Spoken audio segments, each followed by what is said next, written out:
right, hello everyone. Sorry about the delayed start, but we're good to go now. So welcome to CocoaHeads for September 2023. It's good to be here. So I'd like to acknowledge the Gadigal people of the Eora Nation, the traditional custodians of this land, and pay my respects to the elders past, present, and emerging.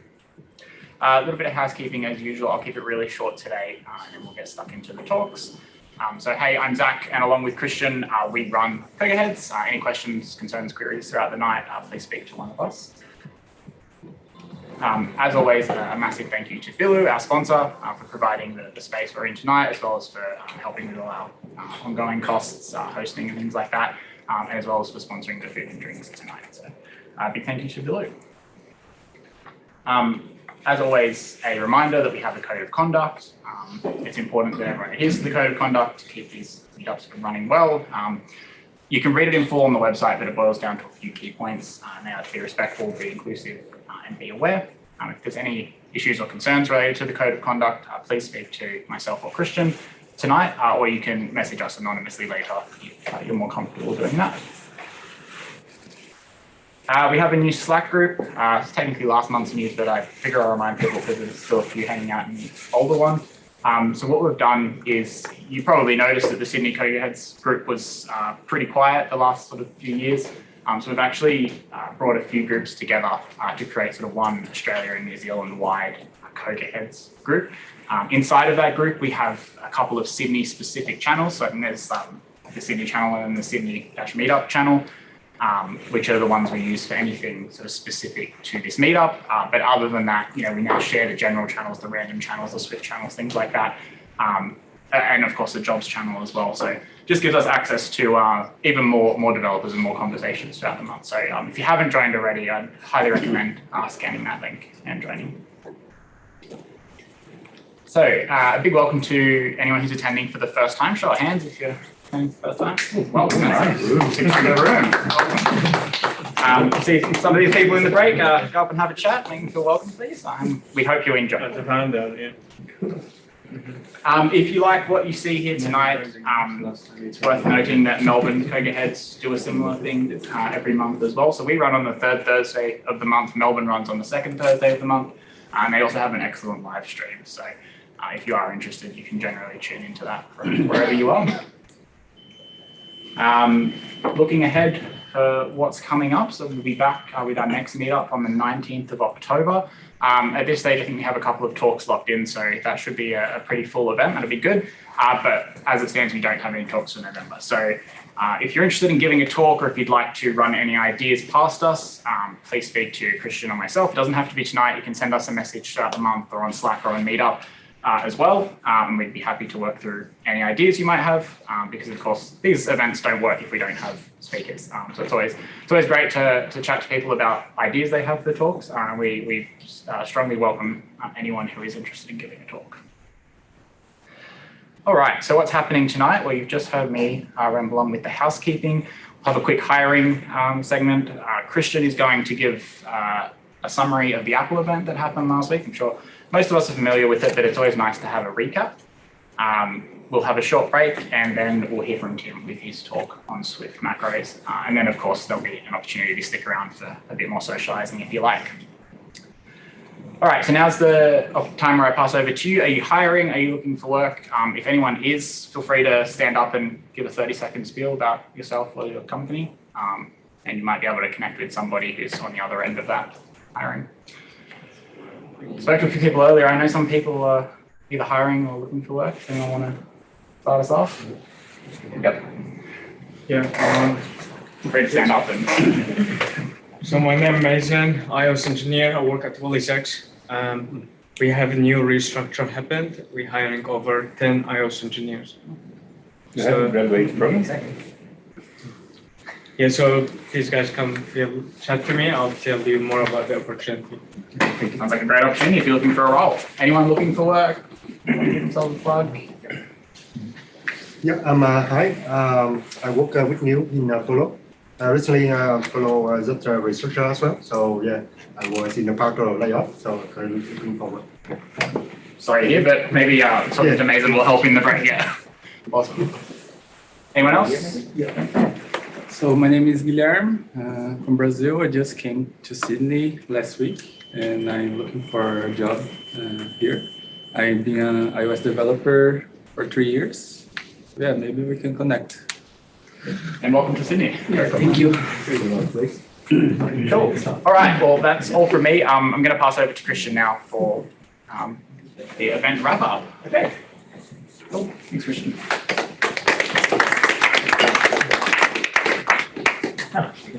I'm not sure that's. Oh, it is one. All right, so we did originally, I'm sure you saw, we did originally have 2 talks this night, but one backed out. That's okay. We're trying to reschedule. And then we did look for someone who could do like a quick 5 kind of minute month in review, which, as you may know by now, when I take on that task, it's going to be a 30-minute talk with 53 slides. So now you're warned. Now you are warned. Oh, did that? Oh, there you go. Keynote. Okay. All right. So it's been quite a busy month, obviously. Just wanted to quickly point out that I work at Beloo. First of all, I'm Christian. Hi. And we are a consultancy that is also part of the Apple Consultants Network. So it is basically our job to catch up with all the latest news and the new tech and figure out what can we use this for with our client, and both help them implement it, but also help them sort of brainstorm and come up with new ideas. So it's really important times for us when we have these events. Now, it's just going to be basically a recap of the Apple event, the first half of this. So if you have seen it,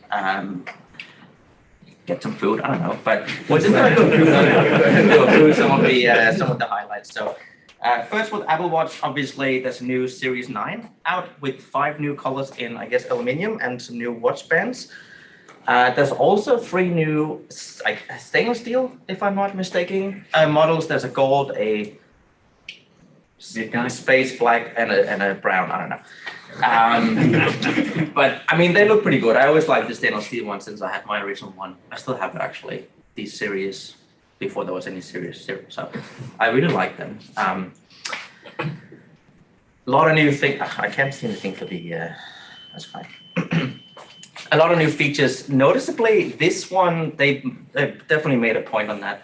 So the new Apple Watches are the first of Apple's product to be fully carbon neutral, which I think was pretty cool to see. They're definitely making an effort in that space.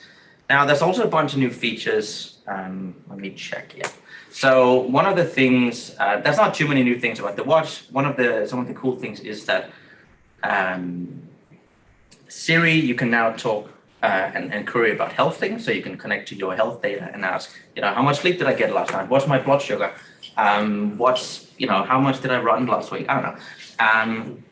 The new watch also has a precision finding for iPhone. So you've probably seen on the iPhone, you can use with your AirTag things, where you can very precisely down to like a foot or, see, where it is and what direction and how close you are. You can do that now with finding your phone if you've lost it. Pretty cool.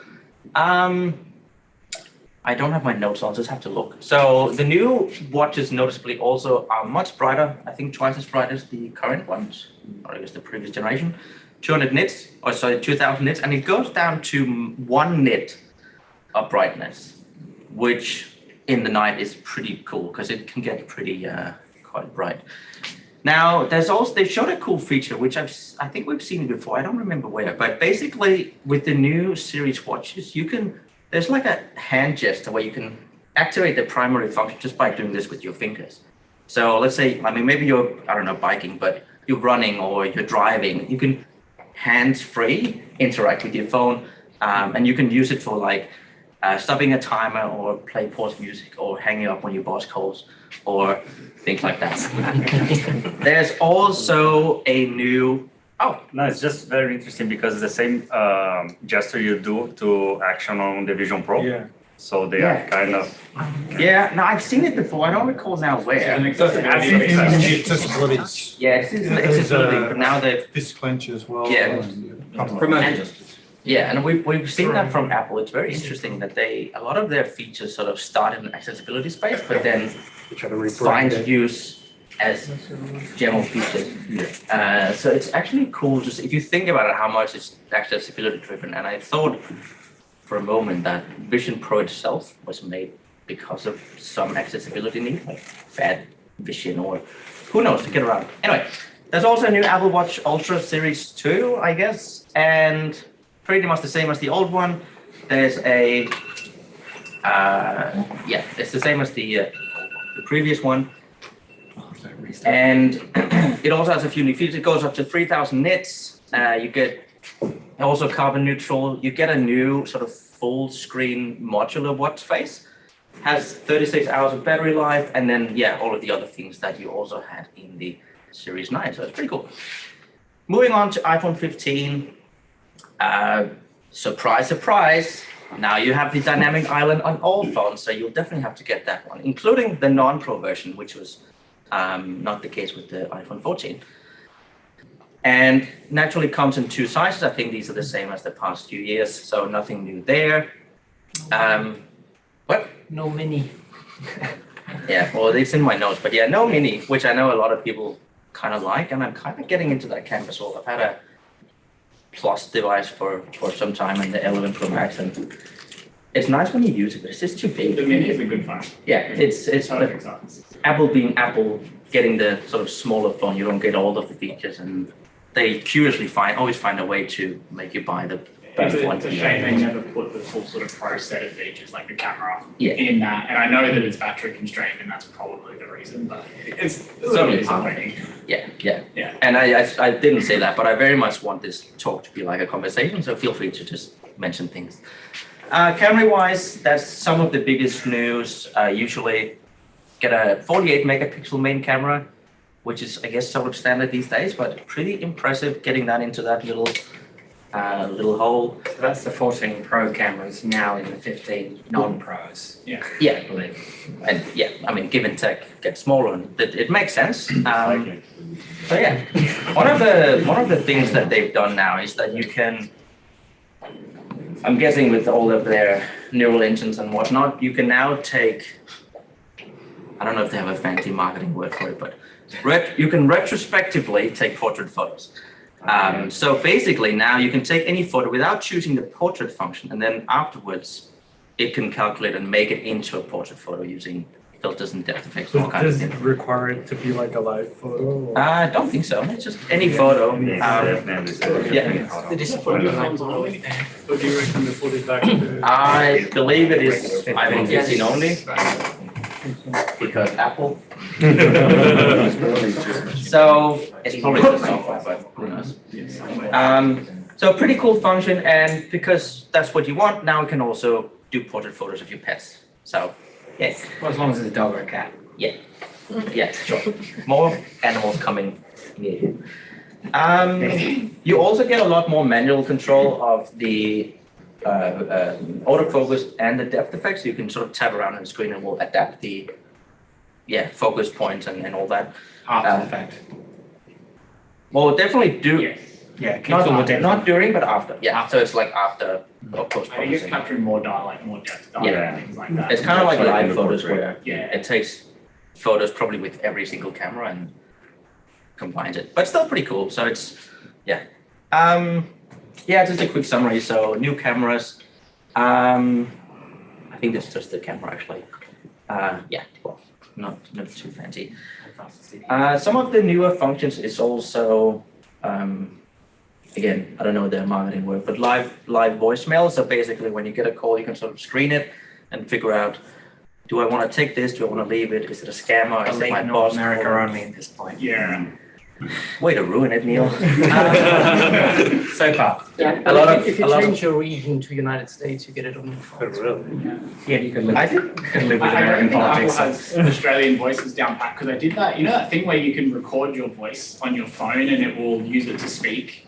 I don't know what it's called off the top of my head, but I did that yesterday. the accessibility thing. Yeah, the accessibility thing. And my voice sounds very American for the words that I obviously like they're filling it in with American sounding.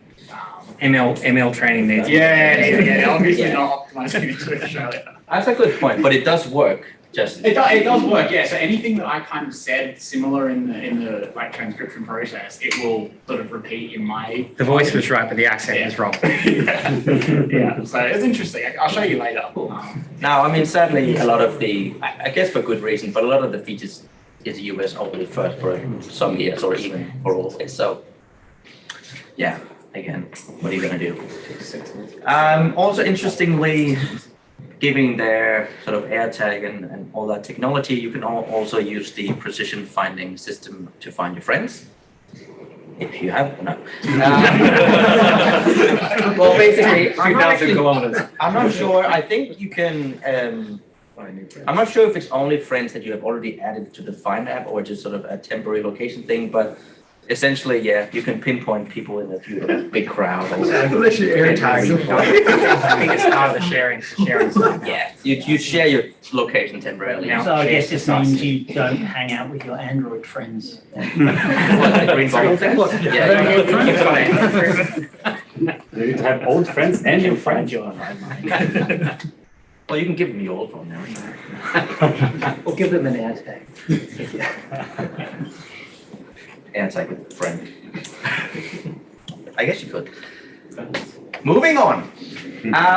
There's also, again, I don't remember when they showed this in a different product, but the new iPhones also support, I guess that was the Ultra that had that, where you can, if you're in an area with really no cellular coverage, you can now use satellite communication to sort of ask for help, call for help. I'm stuck on a road.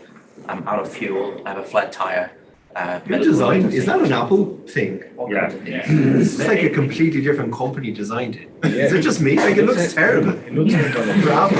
It's the satellite stuff they offered last year and made available here. But they've added the car service again, I think, in North America. Yeah, it's car service. You want a bit. Yeah.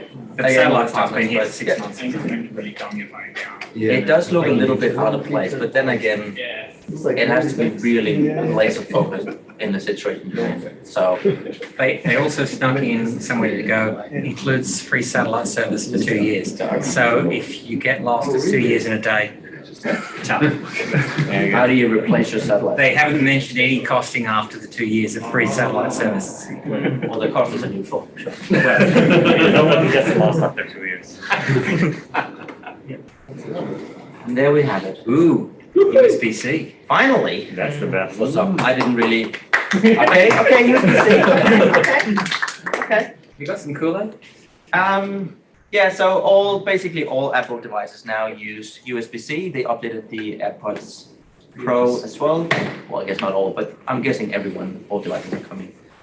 So, yeah, basically now you need one cable instead of two. Big whoop. I don't know why people care about that one. Like, you have two cables instead of one. What's the big deal? But okay. I think one of the biggest benefits are the data transfer speeds that come with it. But there's a catch, which I'll show in a bit. Yeah, one of the cool things with the new system here is that you can now also, using USB-C, charge both ways. So for example, your phone can now charge your AirPods and your iPad can charge, well, you could do that already, but your iPad can charge your phone, and etc. So that's pretty nice if you're stuck without a charger. How do you, like if I put my phone, connect my phone to my laptop, how do I make sure my phone doesn't charge my laptop? I wish I had order. You need to hold it up. I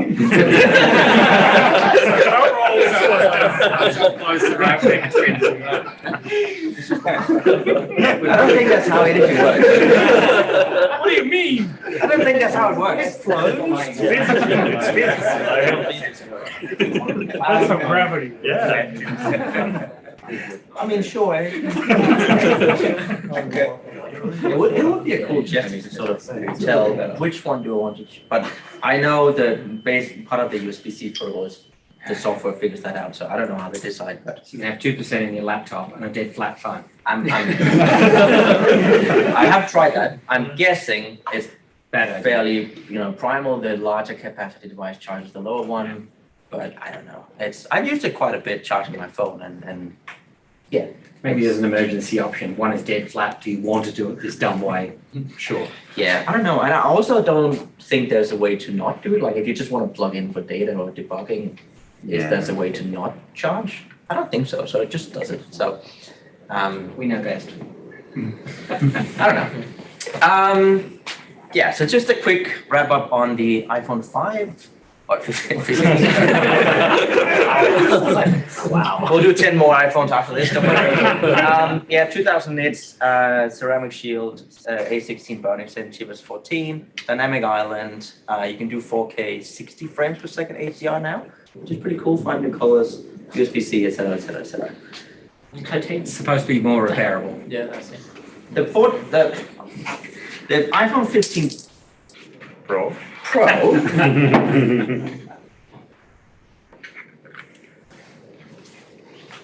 Okay. Is made out of titanium, and it looks awesome. It's also, as some people have already found out, not very scratch resistant. So, if you thought that this was going to be the one way to save you from damage, no. Again, the iPhone 15 Pro comes in 2 sizes, same as the 15 non-Pro, same as before.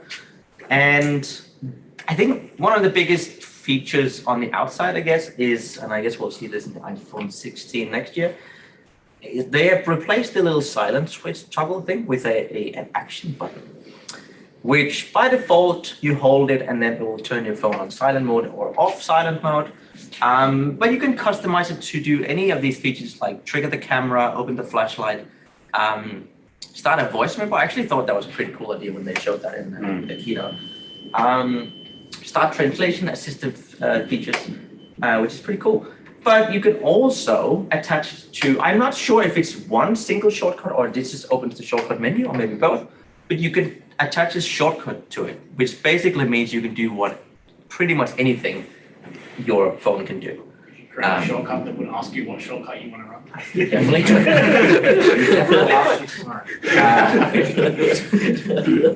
So yeah, it's.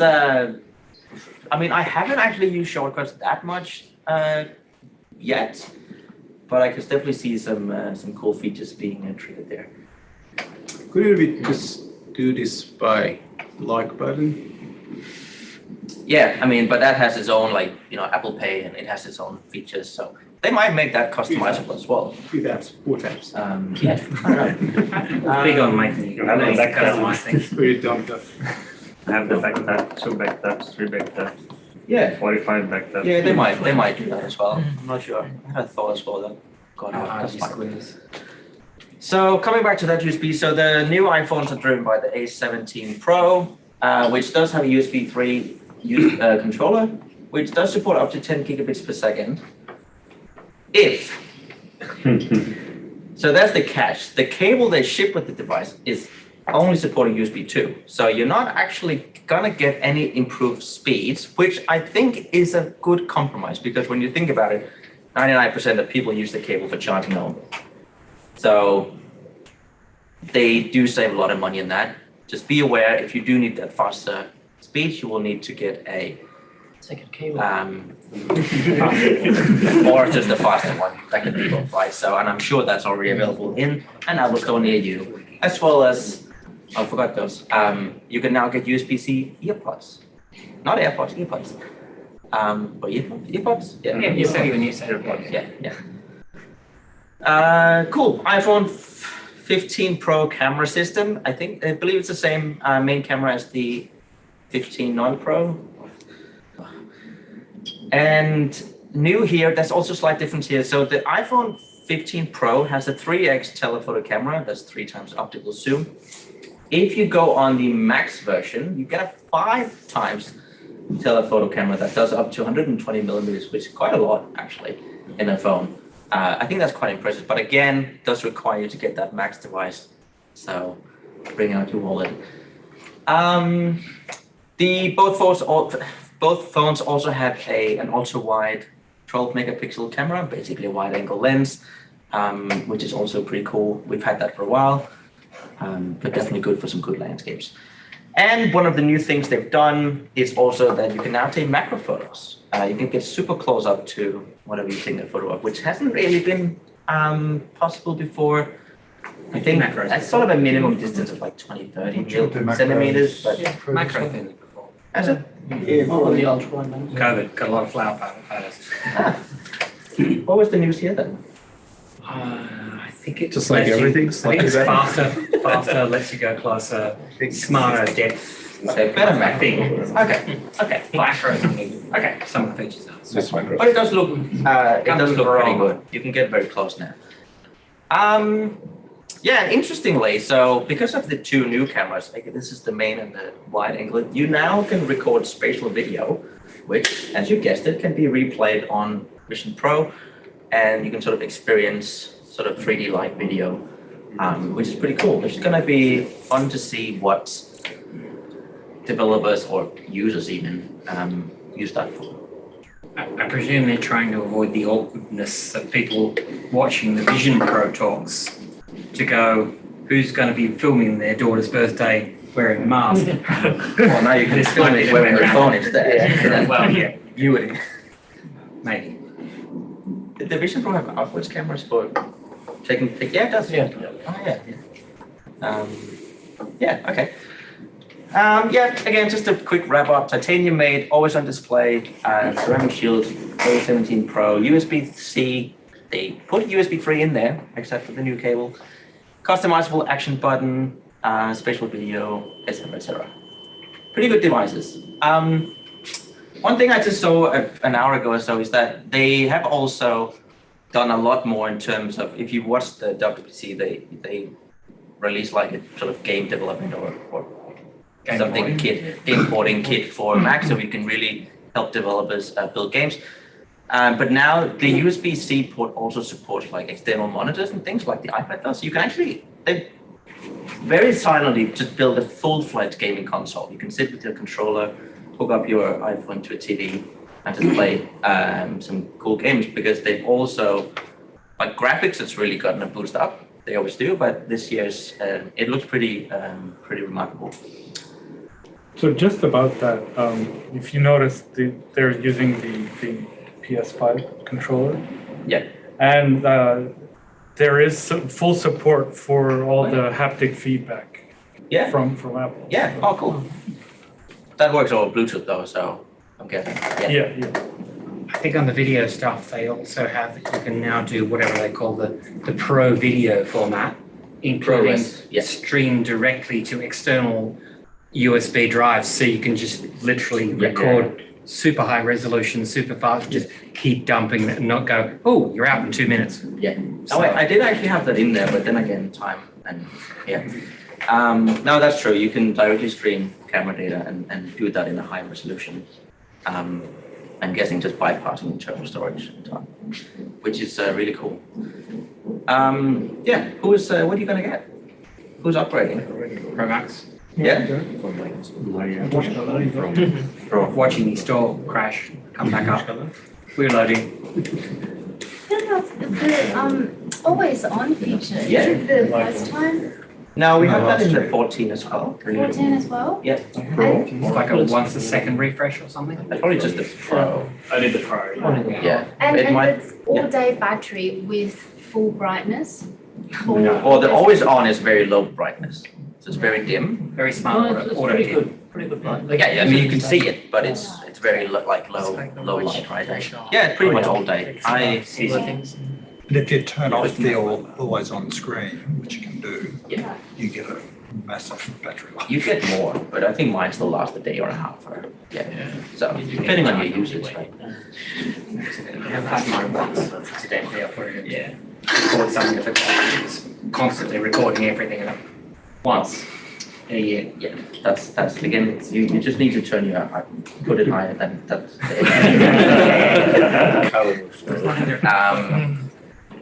Yeah, it's just a few memes because yeah. 11 years. Yeah. Yeah. Also, just worth noting, obviously, the iPhone event is, I mean, apart from maybe even more than WWDC, the most important event for Apple. It's still their main source of revenue, and that's where most apps are. So obviously, every developer, especially indies, have been super busy the last few months. getting their sort of iOS 17 updates ready and out on release day. And just want to highlight a couple. There's a ton of good indie apps out there, but apps like Money Coach, Structured Day Planner, Mercury Weather, and Dark Noise are ready with new app updates. Tak, how long do we have to wait for yours? Not a lot. You have an iOS 17 update coming out? It's out. It does. So there you go. Shout out. I can't see it on the screen, but 12% adoption, like I don't do promotion. This is all I did. Yeah, no, just look, give your I don't know, local indie developer a look. They might have a great update out there. There's a ton of new content. Basically on iOS 17 launch day.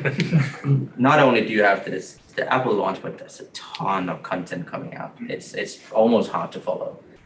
if you want to check out any of these apps as well, Apple's got some pretty good lists on the App Store where you can just go through and like whatever the feature is you want to try out, like if it's widgets or if it's smart stack or on Apple Watch or whatever, they've got lists. List of Scroll through, Yeah. download all But the it, apps. yeah, but it is a more than 10% adoption jump since Tuesday already. Yeah, no, With for two links sure. now 12 It's- plus. It's really, You're not really ready? fast. It's really fast. What's that thing on the far right? Sorry, that they know. That's dark noise, so that's like a Oh, is that the thing ambient- they announced at Dope Dope? Sorry, what? Is that the thing they announced at Dope Dope DC? Like an iOS Standby mode. Standby mode? Yeah. standby. Yeah, so basically you place your phone horizontally in the charger, you can have little widgets of, cool sort of, always on that. But it's only really useful on a Pro phone with the always on display. Like with the old phones, that it will always go dark. It is on the charger, so I think. No, No, it goes. It's on iOS. Only the Pro. It's It's Pro. only the Pro Okay. ones which stay lit. Yeah. The other phones. Yeah. I had it on my development Sorry, what? iPhone mini, and it was totally useless. Yeah, it was very difficult to get on a mini. All right, so what's in it for us? Naturally, we get Xcode 15, which brings a ton of changes and a lot of new APIs. I called it out at work today. I would like to call it out as well here that Xcode 15 only works on macOS Sonoma, but also No, it works if you on- upgrade to Ventura. if you upgrade Sonoma. if you upgrade to Sonoma, only Xcode 15 works. So if you do work with clients and projects that You can still launch. It actually still works. 14 still works if you kind of go into. yeah, the that's package. workaround. But if you save yourself the favor and don't be too fast to upgrade until you know that. Otherwise, 15 works if you haven't upgraded, right? I'd also add is that the simulators for the Pro and Pro Max settings app crashes. Their settings app crashes. Yes. So if you need to do testing, you can't do a test that requires looking at the settings with the current first full final 17 Pro and 17 Pro simulators. Yeah. I found it works wonderfully if you want to keep testing on only the American version. Oh, try that. Or if you Which is How what do it you defaults get to. into the setting to change which country? or if you're building a crash reporting tool. The crash reporting Yeah, cool. On the note of simulators, I'm sure you've already downloaded all of the new ones. If a reminder, if you have used some of the Xcode 15 beta so far, you will have a ton of old simulators that you can delete and free up a ton of space. It's not going to do that automatically. But I think Yes. it prompts you when you install the new one. It'll tell you, hey, there are old betas. Do you want to? I haven't seen that. It might do, but just a reminder, so you might free up a lot of space there. But two other caveats. The late betas, the downloads, you couldn't download the standalone simulators. You could only do it in Xcode, so it got interrupted. Tough, you have to start from scratch. And the latest final Xcode 0 doesn't support Vision OS. You have to use Beta 8 True. to use Vision OS That's right. simulators. There's still a few things. Again, wait a little bit before bidding, but just a few notes. It also brings Swift data, which is, I'm guessing, their sort of replacement for core data. It's going to be a much easier framework to work with data with. It sits on core data. Yeah, it sits on top, but it's not going to replace, but essentially for developers, they should. It's like an ORM for core data. How long did it take? But I mean, let's that's not a lot go of nice wrap. It gets through a lot of boilerplate. Yeah, no, I'm looking forward to dive into this one. There's a ton of new APIs. I've just a few here. So Swift UI obviously has a massive upgrade. Is Swift data backwards compatible? No. Like, no? Yes and no. I mean, With, no, but Coda, you can still No. Like, can you into can Coda you use as well. Swift data or like you can use certain Swift UI? You can like, mix them. That's as far as I can go. So, I'd be very careful. yeah. Yeah, Swift data, Swift UI, and then Swift macros, which we're going to hear more about later. And animated SF symbols, interactable widgets. There's a lot of cool new things there. I think that observable, I read something in the last day or two that it's fixed if you use that, if you can go to 17 minimum, it fixes a lot of the bun fight about combined, not rippling changes in nested objects. If you just use that, it works out of the box, but you're stuck with 17 minutes. Yeah, So, I've seen a lot of that as well, but also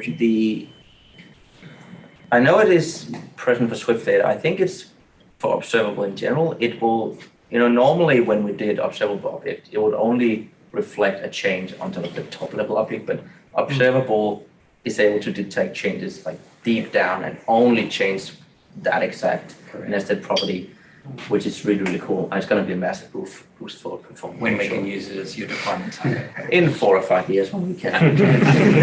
I mean, it'll be working, but I think a lot of developers are very excited about all the changes that get announced at WWDC, but this is where everything happens. So if you haven't yet, do yourself the favor, go in and check all of the release notes of all of the new updates. That's very often, it will basically list everything that's new, everything that's been fixed, everything that's might still be broken, list the workaround. And there's a lot that they don't tell at essentially WWDC, a lot of smaller details that might be hidden in there or longer awaited features that basically doesn't get mentioned anywhere. So it's actually a pretty interesting reading if you go through. Yeah. Yeah, there was a lot of rumors before WWDC about like them bringing in like a AI assistant for like generating like a source code generator. Did they bring in like a half-baked version of that? There's like a smart editor or something? I don't think Apple did, but there are plugins. No, I thought they brought in like a half-baked version, like just basically in IntelliSense, but slightly smarter. Not that I've heard of. But I've definitely seen Maybe stuff about 15.2. plugins. Yeah. Yeah, that's fun. That could be fun, yeah. Yeah, definitely go. It's available on the developer website.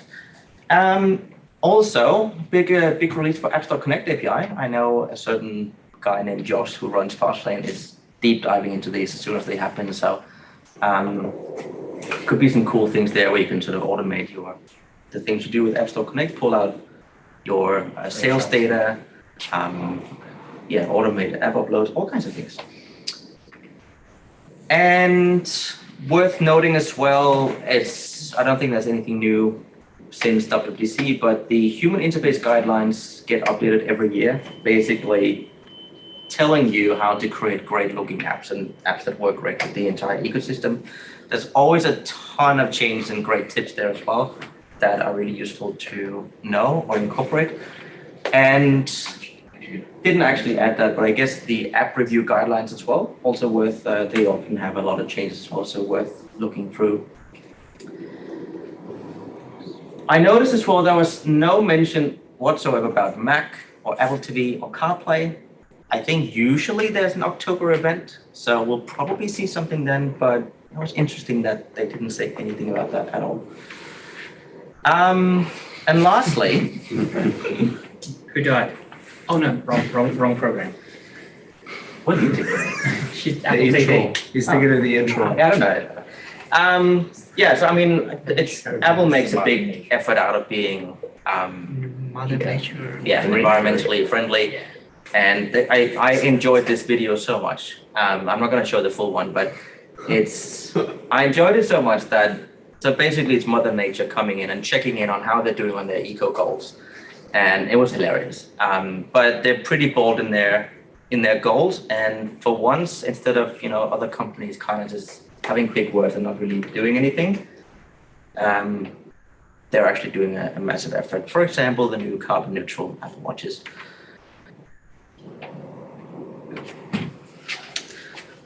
Right. You're not sharing Oh, sound. we didn't share the sound because of our sound issues. Never mind, no audio, but just basically, fun little interaction where, yeah, Tim Cook is saying, Tim Cook is just saying, we're gonna do a lot and to make carbon neutral products, all of them by 2030, and she's doubting that. They have a little struggle. This is 8 minutes later, by the way. And yeah, she's happy with that. Breath. Did she ask any questions about repairability or About what? repairability? Repairability, no. I don't know. Very convenient.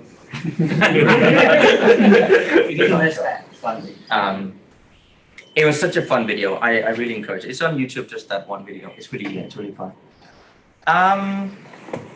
That's it. That's a quick recap.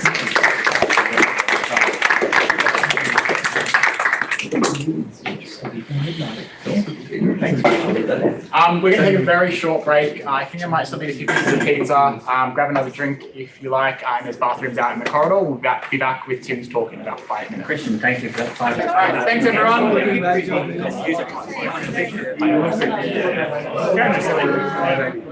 Hope you enjoyed the break. There'll be plenty of time to stay and chat after this talk. But for now, I'm gonna hand over to Tim for his talk on Swift macro. So give him a round of applause.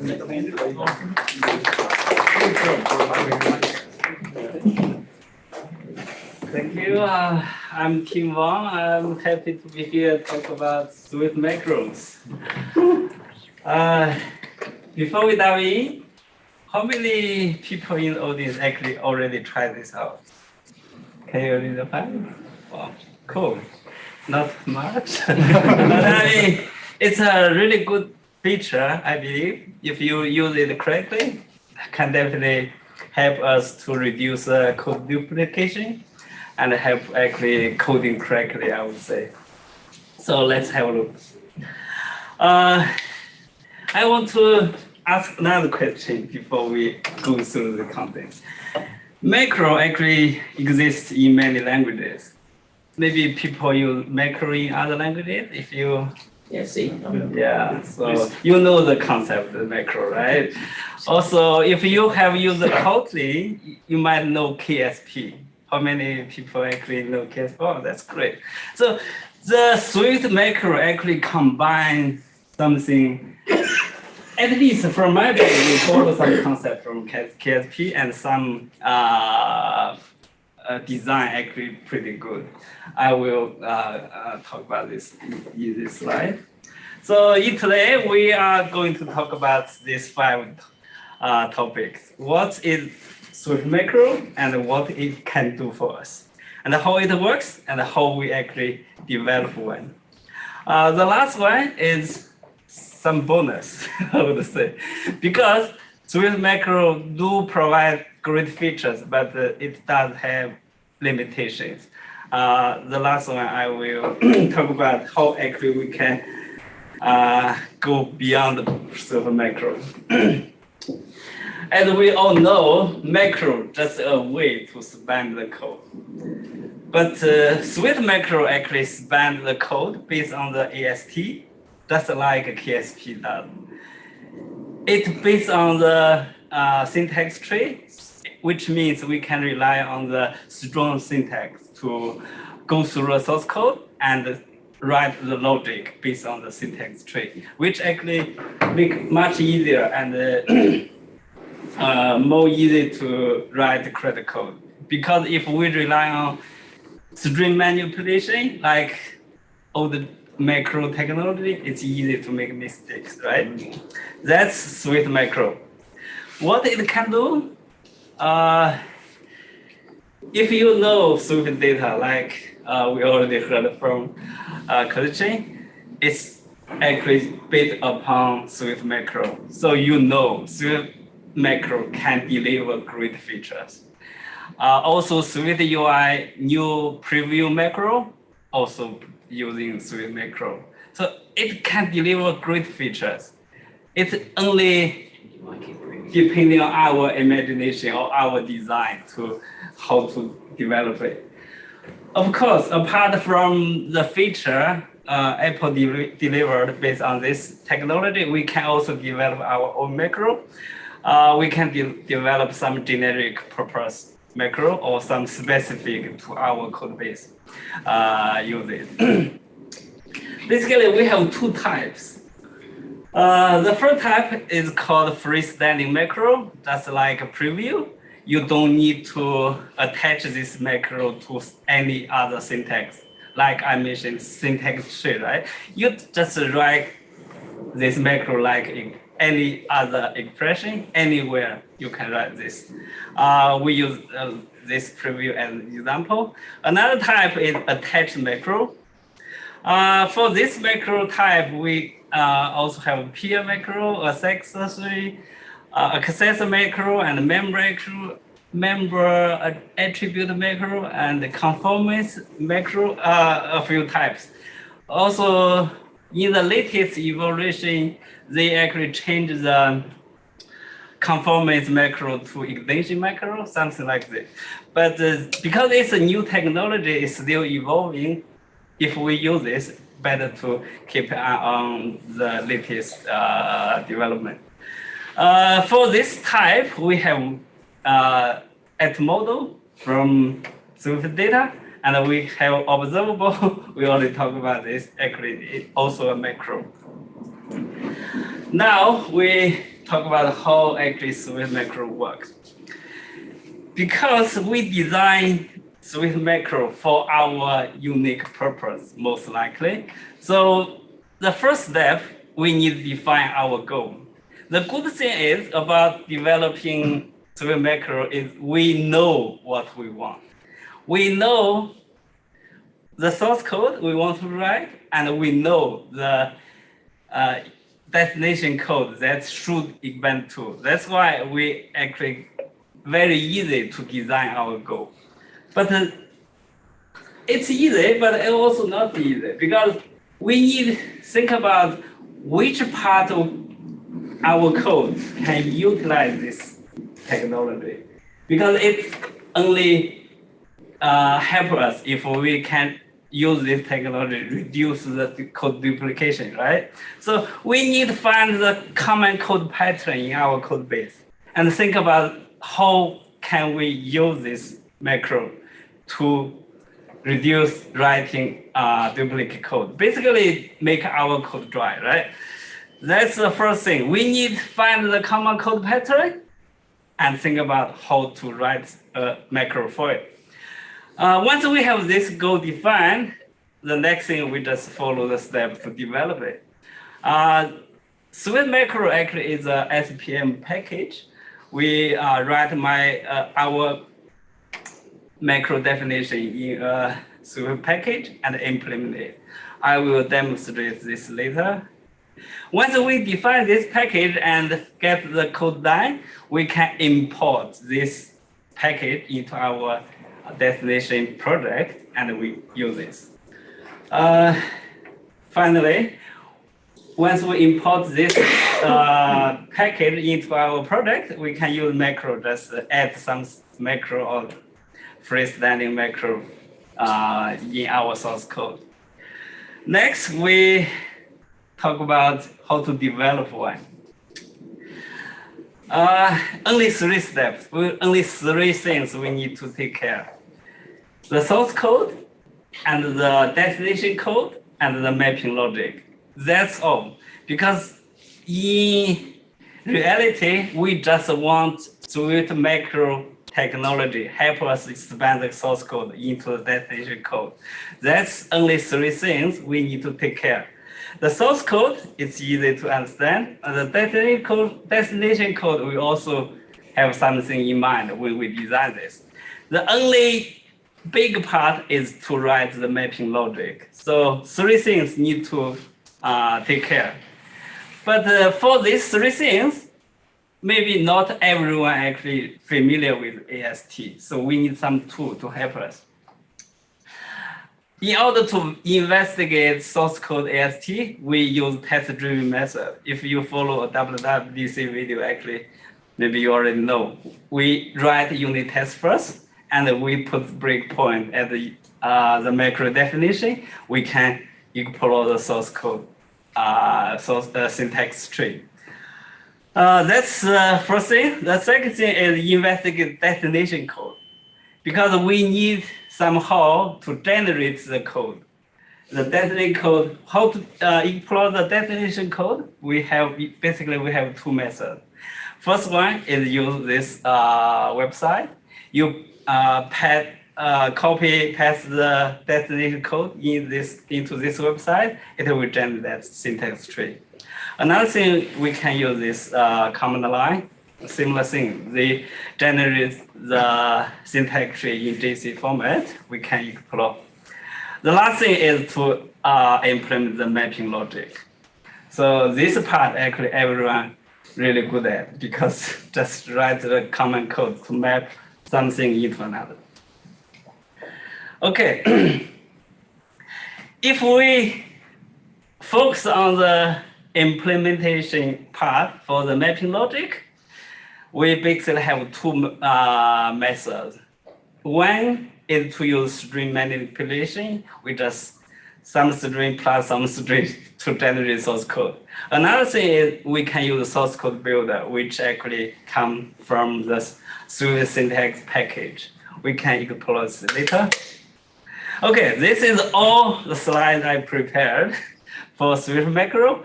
Let's go to the source code and see how it actually really works. I have this package prepared. As you can see, you can see.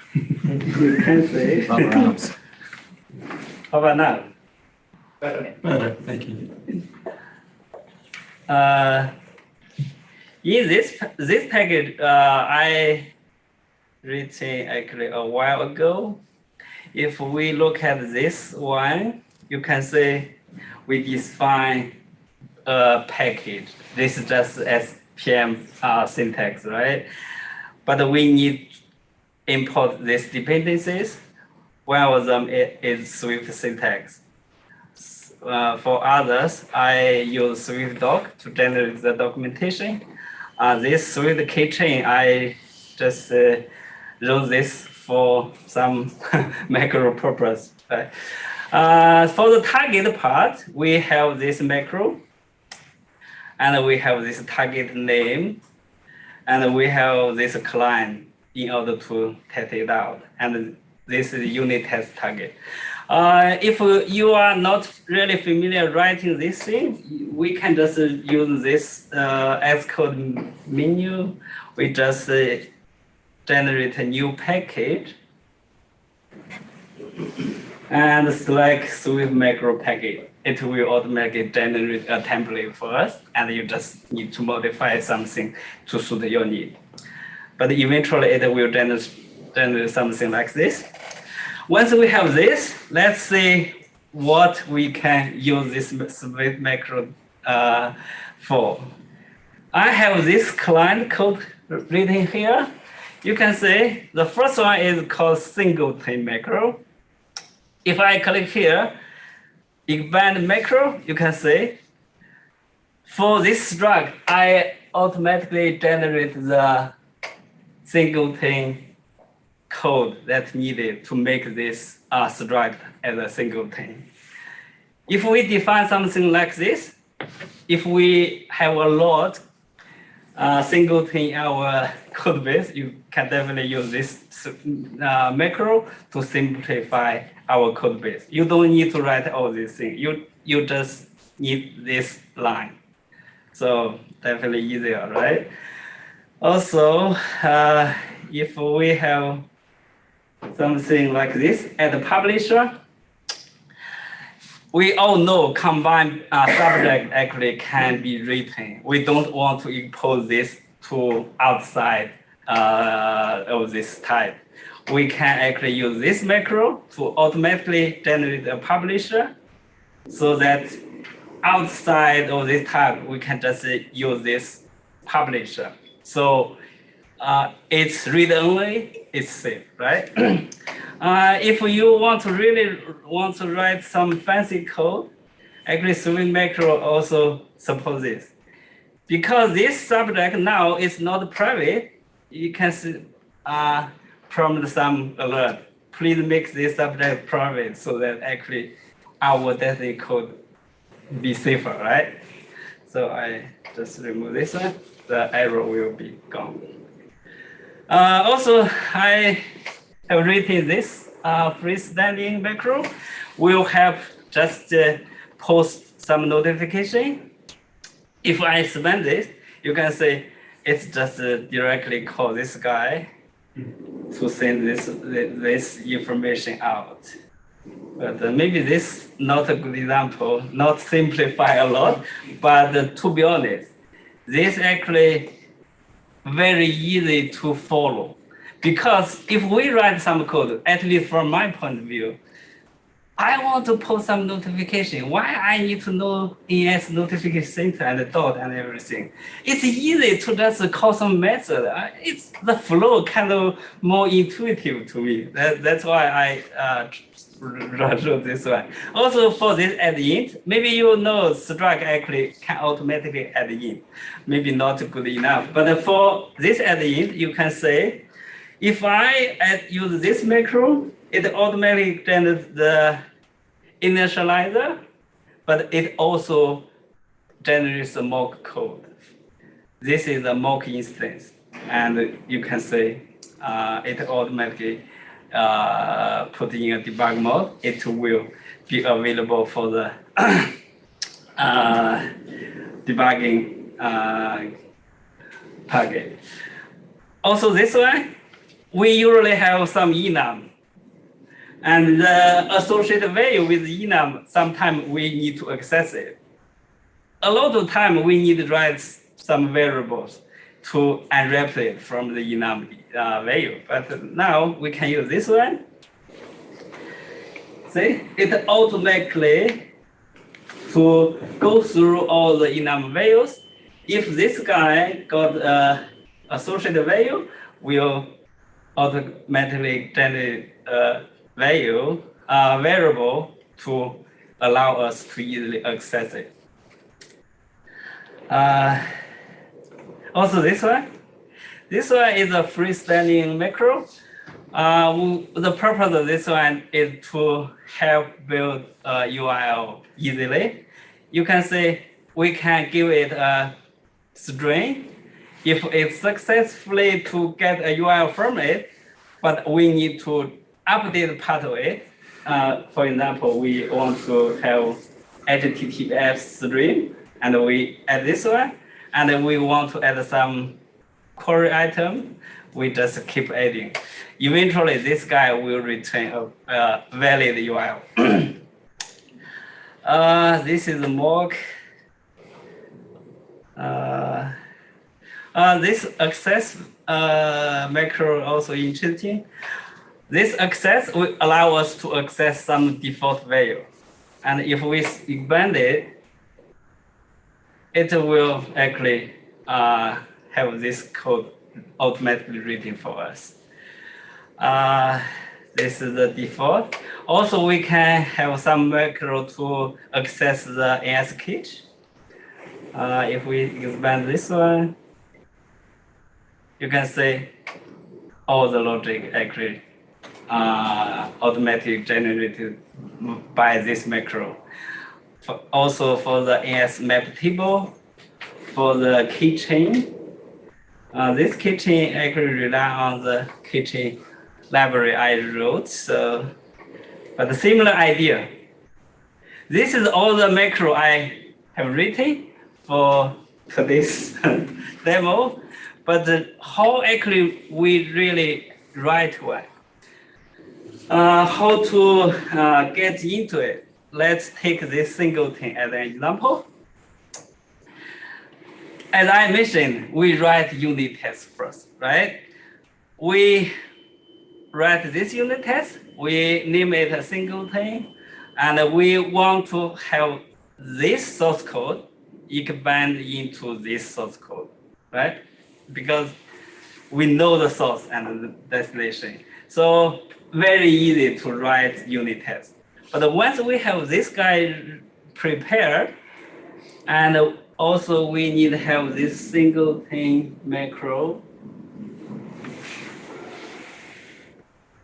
this single macro source code here. So if at the very beginning, you probably no source code at all, you probably just something like this. And you just return, because it's an array, you just return this. But for now, I just use this source code and I put a breakpoint here. And if I run this unit test, for example, I run this unit test, hopefully it will hit the breakpoint. It's coming, right? And in this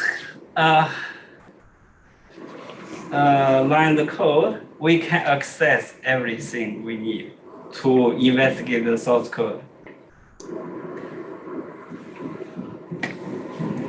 For example, in this method, actually we got the node, we got the declaration and the context. We can actually just print this out.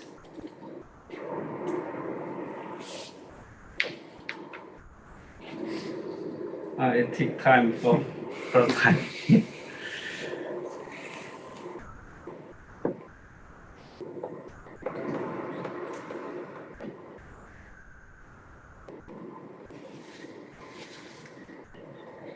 Yeah, be patient.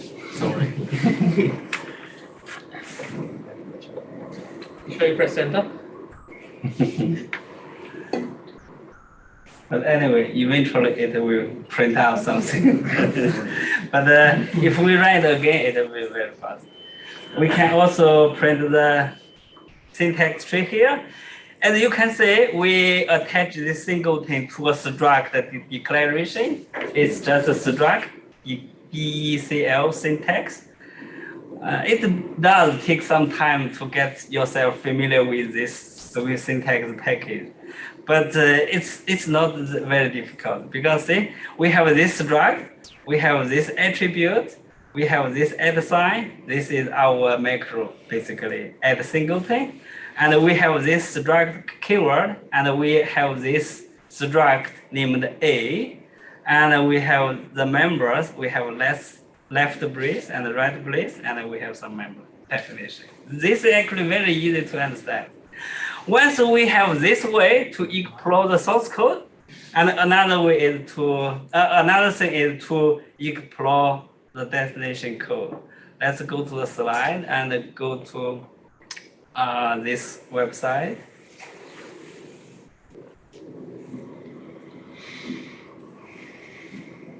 Okay. Okay, so if I copy this one,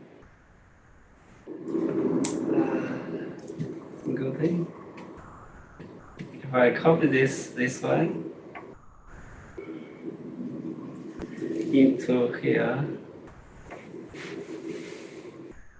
come on. Actually, it generates something like this. Okay. Basically, from this syntax tree, we know what syntax, Swift syntax actually used in this outsource code. The left task is to write the mapping logic, right? But for this one, once you're familiar with the Swift syntax source tree, so let's go to this one. I will quickly go through this singleton thing. Okay, so in here we have a guard just throw some error if not correctly configured, and I get the identifier through this. Probably not not really helpful go through this code because it's open source. You can just open this and go through the code. But in this method, I actually using string manipulation. I manually adding the override and the private and everything in string. Eventually, I output this source code as a string. But sometimes, for some other This also string. For some other macro, if you really want to use Swift syntax source code builder, actually you can use that. I do have some example here. See this guy. This guy actually use this code block to. This is also source string manipulation. But anyway, you definitely can find some source example using this source code builder. That's the whole idea. I will provide the link at the end so everyone can go through this code. So let's go through this slide. Talk about the limitation and go beyond. I really feel Swift macro actually really powerful because Apple actually provided a great example like Swift data just using Swift macro. It's super powerful. But I do find some limitation. For example, very obvious one is we cannot really expand code, let the macro to generate extension for existing types. But this is actually very useful sometimes. For example, this one. For environment K, we usually need to have this extension, right? But Swift macro, at least currently, doesn't allow us to easily generate this code. Someone actually figured out a very hacky way to generate this, but I found actually not really good because they define this environment K into this extension. In that way, actually they use member macro to generate this custom value variable. But it works, but not really good to me. This is one example. Another example is in Swift UI especially, a lot of code like this. See, we have this UI train definition defined, but once we have this defined, for this extension and this extension, it's just a code pattern, right? We can easily write a logic to generate code for this extension and this extension. But I mean, once we have code pattern, macro is a good way, or some other source code generation is a good way to allow us to write this, to reduce this duplication, right? Last example is this. Swift UI have view modifier, but once we have view modifier, we need to write modifier dot something. But we really want to have this kind of method to automatically have this extension so that we can change them, right? This kind of thing, all depending on code extension to existing types, either view or either mutable trains or some other types, existing type. But how we tackle this? For this, I have written a Swift code pattern, not as powerful as sorcery or not as common use of that library, but it does offer some benefit. Let me share this one. Oh, sorry. For this one, it works like this. It's a Swift package. You can import this package into any project. It works as a build tool or common plugin. So you can configure in the target so that it will go through your source code and generate some code that we need. Depending on this configuration. The configuration is written in YAML. For example, we can define a scope. We can define some including rules, but the most important thing is rules. For rules, I give you an example.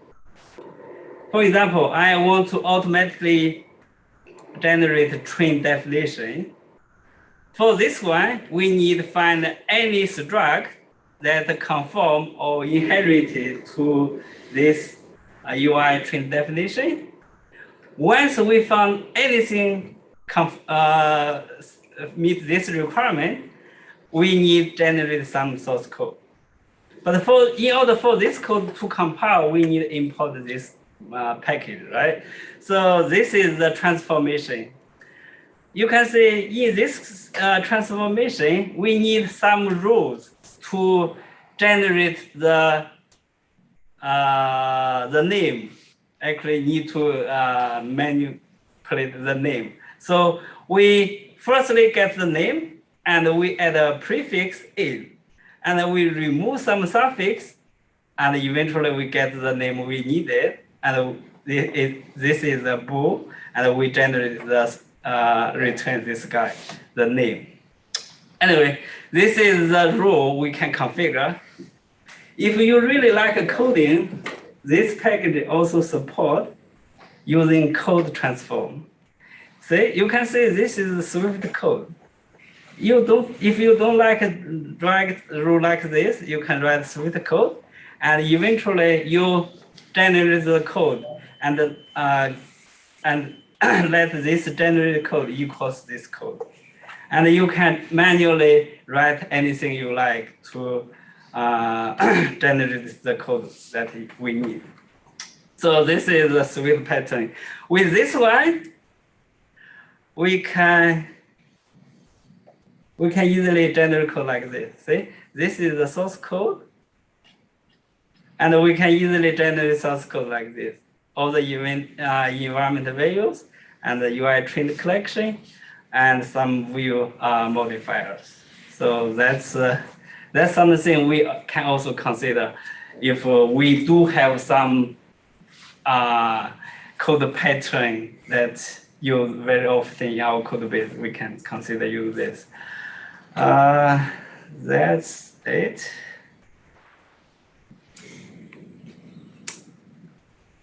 So this is all the links we can actually follow. The most important one actually is the WWDC videos, right? This website allows us to explore the destination code, and the Swift macro, which I have written, you can have it as a reference. Also Swift code pattern, also some articles I prepared. So feel free to check it out. This is the URL, if you are interested. The presentation is the first QR code. The second one is myself on LinkedIn. The last one is a very small LinkedIn group that I created. If you're interested, you can actually feel free to join. I think that's all. Thank you. Do we have any questions for Tim? My usual question is, where do you think the limit is between usefulness and overusing macros?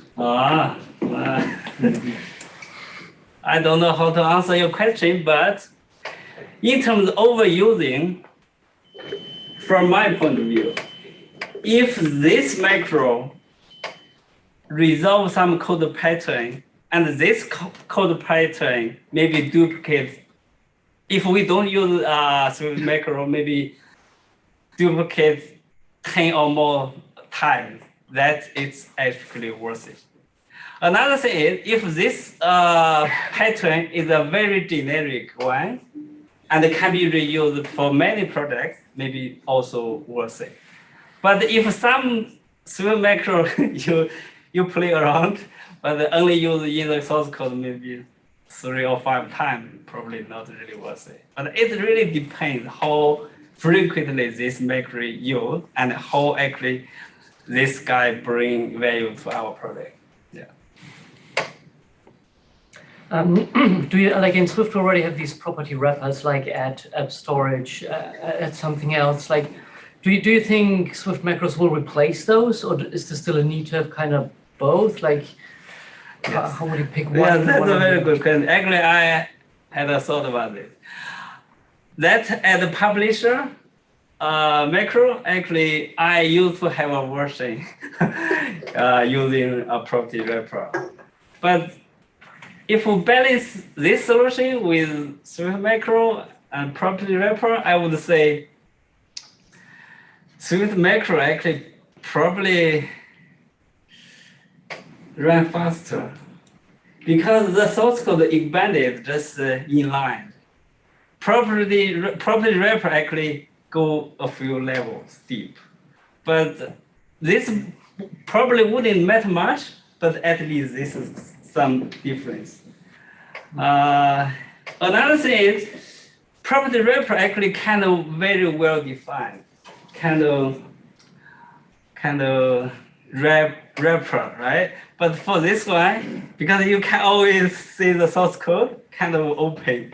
You can always expand the source code. It's more intuitive, more direct to learn what's going on here. Yeah, but I don't know what other difference is, but I thought about this. Maybe this kind of thing we can think of for it. Is there some kind of namespace way to separate them? For example, if you pull in, say, 2 external packages, yes, and they both have the same macro name. Okay. I think Swift Package Manager actually improved on this part. We can import a package using a different name and apply to different scope. Actually, there's some evaluation on this part. We definitely can, find the answer for this one. At least I remember something from this space. All right. If you have any other questions, I'm sure Tim will be around for a few minutes after this. Another round of applause for that talk. All right, well, that's all we have for you tonight. Thank you for coming, and we'll catch you again next month.